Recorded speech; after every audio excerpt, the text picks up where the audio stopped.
नमस्कार। मैं श्रीमती प्रेम परिहार, सहायक आचार्य, राजकीय वांगड़ महाविद्यालय डीडवाना, और हम पढ़ रहे हैं परियोजना बजटन विधियाँ, जिसमें आज हम पे बैक मेथड के बारे में जानकारी लेंगे।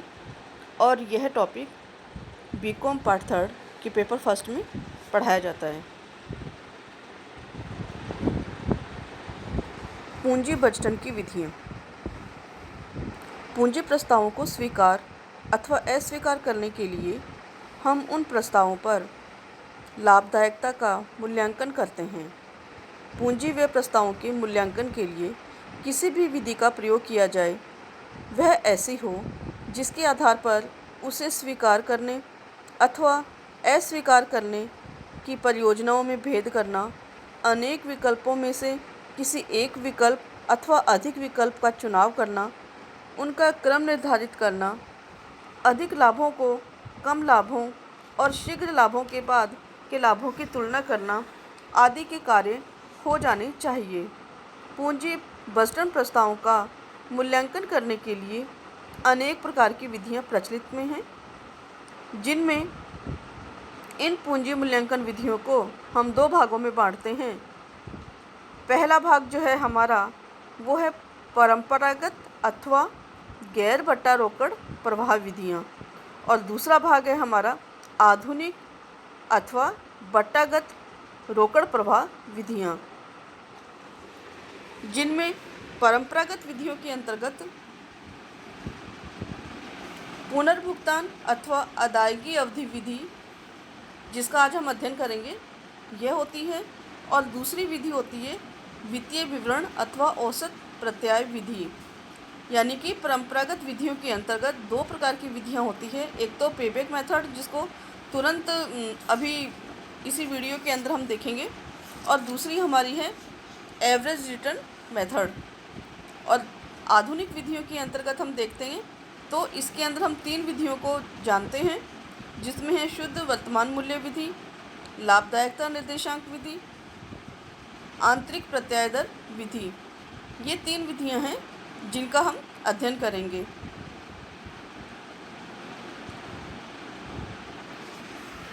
परंपरागत विधि के अंदर पहली विधि है हमारी पुनर्भुगतान अथवा अदायगी अवधि विधि। पूंजी व्यय का मूल्यांकन करने के लिए प्रयुक्त की जाने वाली विधियों में यह सबसे सरल तथा सबसे अधिक प्रचलित विधि है। इस विधि को पे ऑफ विधि भी कहते हैं।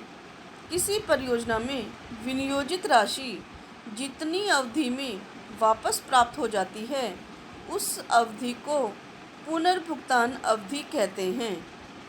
विनियोजित पूंजी से प्रति वर्ष जो आय अर्जित की जाती है अथवा जो बचत प्राप्त की जाती है, उसे रोकड़ अर्जन, रोकड़ बचत अथवा शुद्ध रोकड़ अंतर्वाह कहा जाता है। शुद्ध रोकड़ अंतर्वाह के आधार पर पूंजी संपत्ति में किए गए विनियोग के पुनर्भुगतान की अवधि ज्ञात की जाती है। यह परिस्थितियां दो प्रकार की हो सकती है। इसमें यदि सभी वर्षों में शुद्ध रोकड़ अंतर्वाह समान रहती है, तो विनियोजित राशि में से इस रोकड़ अंतर्वाह की वार्षिक राशि का भाग देकर परियोजना के पुनर्भुगतान की अवधि ज्ञात कर ली जाती है। एक ही परियोजना की स्थिति में यदि यह अवधि प्रबंध की स्वीकार्य अवधि के बराबर अथवा उससे कम होती है, तो उसे हम स्वीकार कर लेते हैं, नहीं तो अस्वीकार कर दिया जाता है। एक से अधिक वैकल्पिक परियोजनाओं में से किसी एक परियोजना को इस विधि के अनुसार चुनना हो, तो उस परियोजना को चुना जाता है जिसकी पुनर्भुगतान अवधि सबसे कम हो। यहाँ पुनर्भुगतान अवधि की गणना करने में दो प्रकार की परिस्थितियाँ हो सकती हैं। पहली परिस्थिति हो सकती है कि संपत्ति से प्रतिवर्ष समान रोकड़ अंतर्वाह होने पर भुगतान अवधि की गणना, और दूसरी अवस्था हो सकती है कि प्रतिवर्ष असमान शुद्ध रोकड़ अंतर्वाह होने पर। सूत्र क्या होगा इसका? सूत्र होगा पे बैक पीरियड बराबर इनिशियल इन्वेस्टमेंट बटा uniform annual net return before depreciation but after tax and, और इसको दूसरी भाषा में कहेंगे हम नेट एनुअल कैश इनफ्लो। कैसे गणना करनी है पिछले वीडियो में हमने आपको बताया था, लेकिन जब हम क्वेश्चन करेंगे तो और आपको अच्छे से समझ में आ जाएगा। तो इसका सूत्र हमें याद रखना है। पेबैक पीरियड कैसे ज्ञात करते हैं? पेबैक पीरियड ज्ञात करने के लिए हमें ये सूत्र लगाना होता है, इनिशियल इन्वेस्टमेंट बटे uniform annual net return before depreciation but after taxes, ठीक है, या एनुअल कैश इनफ्लो, जो हमारी शुद्ध एनुअल कैश इनफ्लो हो रही है वो, या हमारा जो एनुअल नेट रिटर्न जो हमें मिल रहा है डेप्रिसिएशन से पहले पर टैक्स के बाद में, वो हमें करना है। और इनिशियल इन्वेस्टमेंट कैसे निकालते हैं हम? जितना भी हमने किसी कंपनी के अंदर हमने कोई मशीन लगाने में खर्चा किया है, वो सब चीज़ें इसमें होती है शामिल। और इसमें से अगर कोई पुरानी मशीनरी प्रतिस्थापन करके हम लगा रहे हैं तो पुरानी मशीनरी बेचने पे जो हमें साल्वेज मिलता है, स्क्रैप वैल्यू मिलती है, वो हम घटा देते हैं। अगर हमें वर्किंग कैपिटल की ज़रूरत है तो इसमें इनिशियल इन्वेस्टमेंट में ऐड किया जाएगा, और अगर वर्किंग कैपिटल हमारी नहीं हमें चाहिए तो हम कम कर देते हैं। जैसे जैसे हम क्वेश्चन करेंगे आपको समझ में आता जाएगा।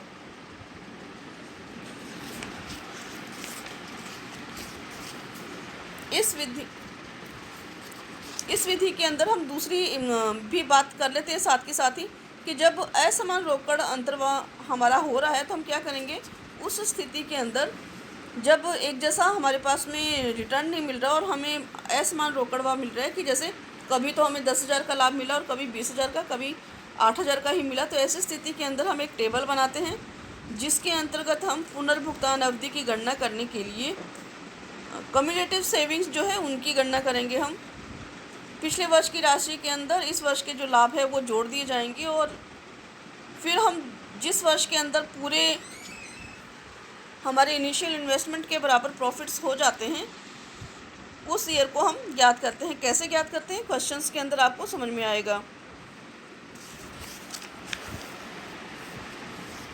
इस विधि के गुण, सबसे बड़ी बात है कि बहुत ही सरल विधि है। जितनी अवधि के अंदर हमें वापस मिल गया पैसा, ठीक है, हम खुश हो जाते हैं, उसी को अपना लेते हैं, उसी को मान लेते हैं। बहुत सरल विधि है ये।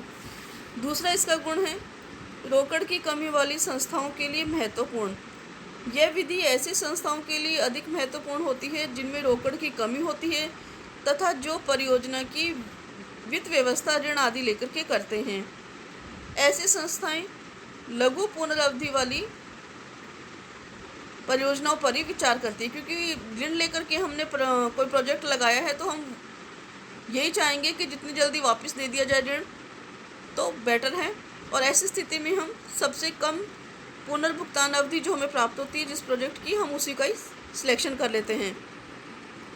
अप्रचलन का भय, ऐसे उद्योग जिनमें तकनीकी परिवर्तन बहुत तेज़ी से हो रहे होते हैं, जहां अक्सर मशीनों के अप्रचलन का भय रहता है, ऐसी प्रोजेक्ट्स के लिए उन्हीं को चुना जाता है जिनकी पुनर्भुगतान अवधि बहुत कम होती है, क्योंकि बार बार अगर चेंजेज हो रहे हैं, टेक्निक्स बदल रही हैं, तो ऐसे के अंदर ज़्यादा रिस्क नहीं लिया जा सकता। अगला है हमारा अधिक सही अनुमान। इस विधि में परियोजना के संपूर्ण जीवन पर विचार नहीं किया जाता, बल्कि उसकी लागत के केवल पुनर्भुगतान की अवधि पर ही विचार किया जाता है। अतः अल्पकालीन विक्रय एवं लागत तत्वों के अनुमान सही निकलते हैं, क्योंकि ज़्यादा ध्यान नहीं दिया जाता कि बाद में क्या होगा। जैसे 4 वर्ष के अंदर ही हमारा पैसा हमें वापस मिल गया है, लेकिन 6, 7, 8 वर्ष तक भी अगर वो मशीनरी चल रही है और उस समय भी वह लाभ दे रही है, तो हम बाद के वर्षों पे ध्यान ही नहीं देते हैं। हमें तो अल्पकालीन विक्रय और लागत तत्वों के संदर्भ में हम ये देखते हैं कि पहले जो हमें मशीनरी का पूरा लागत दे रही होती है, पूरी वापसी दे रही होती है, उसी प्रोजेक्ट का हम चयन कर लेते हैं। इसलिए ये अधिक सही अनुमान प्रदान करती है। इस विधि के दोष, विनियोजित कोषों की शीघ्र वापसी को ही अधिक महत्व इस विधि में विनियोग की लाभदायकता की अपेक्षा उसकी तरलता पर अधिक ध्यान दिया जाता है। जैसा मैं आपको बता रही हूँ कि अगर बाद के वर्षों में अगर लाभ ज़्यादा है तो हम उनको ध्यान नहीं देते, हमें तो बस हमारा प्रोजेक्ट का इनिशियल वैल्यू मिलना चाहिए और हम उसका सिलेक्शन कर लेते हैं, तो बाद के वर्षों पर हम ध्यान नहीं देते हैं और सिर्फ विनियोजित कोषों की शीघ्र वापसी को ही अधिक महत्व देते हैं। विनियोग की लागत वापसी के पश्चात आय पर ध्यान न देना। इस विधि में केवल विनियोग की लागत वापसी को ही ध्यान दिया जाता है, लेकिन लागत वापसी के पश्चात अगर उसे आय अधिक मिल रही है तो हम उन तथ्यों पर ध्यान नहीं देते हैं, उन पर विचार नहीं करते हैं। किसी व्यावसायिक संस्था का पूंजी परियोजनाओं में विनियोग का उद्देश्य केवल लागत वापसी ही नहीं होती है, बल्कि विनियोग से हम लाभ प्राप्त करना हमारा उद्देश्य मानते हैं। अतः किसी परियोजना की उपयुक्तता परियोजना के संपूर्ण जीवन काल में प्राप्त लाभों के आधार पर ही की जानी चाहिए, क्योंकि अगर वह मशीनरी 10 वर्ष तक कार्य करती है और 4 वर्ष के अंदर हमने अपनी लागत वापसी कर ली, तो बाकी के 6 वर्षों के अंदर जो उसने कमाया है उस पर हम ध्यान नहीं देंगे। ये हमारा माइनस पॉइंट है, हमारा दोष है ये इसके अंदर। विनियोग से प्राप्त कुल आय की व्याख्या न करना। इस विधि में विनियोग पुनर्भुगतान पर ध्यान दिया जाता है, जीवन काल की कुल आय पर ध्यान नहीं देते हैं। पूंजी लागत की उपेक्षा। यह विधि पूंजी की लागत की उपेक्षा करता है, बल्कि सुदृढ़ विनियोग का आधार ही हमारी पूंजी लागत होती है। अतः इस आधार पर लिए गए निर्णय सुदृढ़ विनियोग निर्णयों का आधार नहीं हो सकता। समय कारक पर ध्यान नहीं देती। इस विधि में आय प्राप्ति में समय कारक पर विचार ही नहीं किया जाता। विभिन्न परियोजनाओं में विभिन्न समय अवधियों में प्राप्त होने वाली आय को तुलनात्मक बनाने के लिए उनका वर्तमान मूल्य ज्ञात करना आवश्यक होता है, परंतु इस अवधि में ऐसा नहीं कर पाते हैं हम। अवशेष मूल्य पर भी ध्यान नहीं देते हैं। इस विधि में संपत्ति के अवशेष मूल्य पर विचार नहीं किया जाता। प्रतिस्थापन के समय हम विचार करते हैं, लेकिन बीच का जो समय है जिसके अंदर हम पुनर्भुगतान अवधि के लिए प्रोजेक्ट को चयन करते हैं, उस समय हम अवशेष मूल्य पर ध्यान नहीं देते हैं। जोखिम का मापन नहीं। इस विधि में परियोजना की जोखिम पर विचार नहीं किया जाता। किसी परियोजना की पुनर्भुगतान की अवधि कम होने पर अत्यधिक जोखिमपूर्ण योजना को भी स्वीकार कर लिया जाता है, जो कि एक सही मापदंड नहीं है। प्रारंभिक वर्षों की प्रत्याय पर ही अधिक ध्यान। इस विधि में किसी परियोजना का मूल्यांकन उसके संपूर्ण जीवन काल में प्राप्त होने वाली आय के आधार पर नहीं किया जाता है, केवल परियोजना के प्रारंभिक वर्षों में मिलने वाली आय के आधार पर ही प्रोजेक्ट का चयन किया जाता है। यदि किसी परियोजना में प्रारंभ के वर्षों में अधिक आय मिलती है तो उसे स्वीकार कर लिया जाता है, पर यदि किसी प्रोजेक्ट में प्रारंभ के वर्षों में कम और अंतिम के वर्षों में बहुत अधिक आय मिल रही है तो भी हम उसको स्वीकार नहीं करते हैं, उसे हम छोड़ देते हैं। पुनर्भुगतान अवधि में सुधार। अब इतने इसके दोष हो गए तो इसमें सुधार करने की बात हुई है और सुधार किए भी हैं। सुधार करने के लिए हमने क्या क्या प्रयास किए हैं, जिसमें है पुनर्भुगतान अवधि के पश्चात की लाभदायकता की गणना। पुनर्भुगतान अवधि विधि के अंदर एक प्रमुख आलोचना यह हमने की थी कि इसमें पुनर्भुगतान अवधि के बाद परियोजना की लाभदायकता को नहीं देखा जाता है। इस दोष को दूर करने के लिए यह सुझाव दिया जाता है कि पुनर्भुगतान अवधि के पश्चात परियोजना के सर्वाधिक आय प्राप्त हो उसे श्रेष्ठ विनियोग मानकर चुना जा सकता है। यानी कि पुनर्भुगतान अवधि के चयन करने के बाद में हम यह भी देखेंगे कि इस अवधि के बाद में अगर प्रोजेक्ट हमारा मशीनरी हमारी चल रही है तो वह बाद की अवधि में कितना लाभ दे रही है, कितना अधिक विनियोग से हमें फ़ायदा हो रहा है, तो उन पे भी हमें विचार करना चाहिए। और ये हमें सुधार किया है हमने इस विधि के अंदर। और हम जब क्वेश्चन करेंगे तो हम उस क्वेश्चन के अंदर नीचे लिखेंगे भी इन चीज़ों को कि एक्स मशीनरी से हमें पुनर्भुगतान अवधि के बाद इतना विनियोग में लाभ मिल रहा है और वाई मशीनरी में हमें इतना लाभ मिल रहा है, तो हमें कौन सी मशीनरी सिलेक्ट करनी है ये हम लिखते हैं नीचे निष्कर्ष के रूप में, सुझाव देते हैं ये हम अपने आंसर के अंदर। अगली विधि जो है वो है बेल आउट पुनर्भुगतान अवधि की गणना। पुनर्भुगतान अवधि विधि की एक आलोचना यह भी है कि इस अवधि में संपत्ति के निस्तारण यानी साल्वेज मूल्य जो हमारा है, स्क्रैप वैल्यू हमारी है, उस पर हम ध्यान नहीं देते हैं। इस कमी को दूर करने के लिए बेल आउट पुनर्भुगतान अवधि की गणना की गई है। इस विधि में उन पूंजी निर्णयों में अधिक महत्वपूर्ण होती है जिनमें जोखिम की मात्रा अधिक होती है। इस विधि के अंतर्गत सर्वप्रथम संपत्ति के जीवन काल के सभी वर्षों के लिए निस्तारण मूल्य अथवा क्षतिहीन मूल्य ज्ञात किया जाता है। प्रत्येक वर्ष की आय अथवा बचत का संचयी रूप से योग कर लिया जाता है। प्रत्येक वर्ष के संचयी योग को उस वर्ष की संपत्ति के निस्तारण मूल्य से बढ़ा देते हैं। जिस अवधि में संचयी बचत और निस्तारण मूल्य की राशि विनियोग की लागत के बराबर हो जाती है उसे ही बेल आउट पुनर्भुगतान अवधि कहते हैं।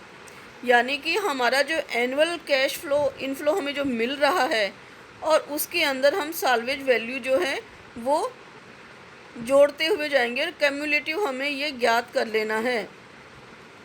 और जहाँ क्यूमुलेटिव ज्ञात करते समय हम देखते हैं कि इनिशियल इन्वेस्टमेंट के बराबर हमारा क्यूमुलेटिव टोटल हो जाता है, वहाँ हम उस प्रोजेक्ट को सिलेक्ट कर लेंगे। यानी कि जिस टाइम में संचयी बचत क्यूमुलेटिव हमारा जो वैल्यू है वो और निस्तारण मूल्य की राशि विनियोग की लागत के बराबर अगर हो गई है तो उस अवधि को हम सिलेक्ट कर लेंगे और वही अवधि हमारी बेल आउट पुनर्भुगतान अवधि कहलाएगी। ठीक है, अगला है हमारा पुनर्भुगतान अवधि व्युत्क्रमों की गणना। पुनर्भुगतान अवधि विधि के अंतर्गत न तो समय तत्व पर ध्यान दिया जाता है और न ही विनियोग पर प्रत्याय दर की गणना की जाती है। यानी प्रत्याय दर कितनी मिल रही है, रेट ऑफ रिटर्न हमें कितना मिल रहा है उस पर हम ध्यान नहीं देते, कितना टाइम है हमारा उस पर हम ध्यान नहीं देते। इन दोनों ही कमियों को दूर करने के लिए हम पुनर्भुगतान अवधि व्युत्क्रमों की गणना करते हैं। व्युत्क्रमों को प्रतिशत में बदलने पर यह विनियोग का समय समायोजित प्रत्याय दर को व्यक्त करता है। पे बैक व्युत्क्रम का सूत्र जो हमारा क्या है वो है हमारा पे बैक रेप्रेक्सिकल बराबर 1/पे बैक पीरियड। माना कि यदि किसी विनियोग की पुनर्भुगतान अवधि हम देखते हैं कि 4 वर्ष हैं तो हमारा व्युत्क्रम जो होगा 1/4 होगा और अगर हम इसे प्रतिशत में बदलते हैं तो ये 25% आएगा। और ऐसी स्थिति के अंदर विनियोग प्रस्तावों के मूल्यांकन के लिए इस अवधि का प्रयोग हम तब करेंगे जब संपत्ति के संपूर्ण जीवन काल में वार्षिक बचत एक समान हो तथा परियोजना का आर्थिक जीवन काल पुनर्भुगतान अवधि का दुगना हो। पुनर्भुगतान अवधि व्युत्क्रमों की गणना के लिए हमें यह ध्यान में रखना है कि इस विधि का प्रयोग हम तभी करेंगे जबकि संपत्ति के संपूर्ण जीवन काल में वार्षिक बचत एक समान हो। वार्षिक बचत एक समान हो, ध्यान रखिएगा इन चीज़ों का। और परियोजना का आर्थिक जीवन काल पुनर्भुगतान अवधि से दुगना हो। यानी कि हमारे को जो कैश इनफ्लोज मिल रहे हैं वो एक समान होने चाहिए हर वर्ष में।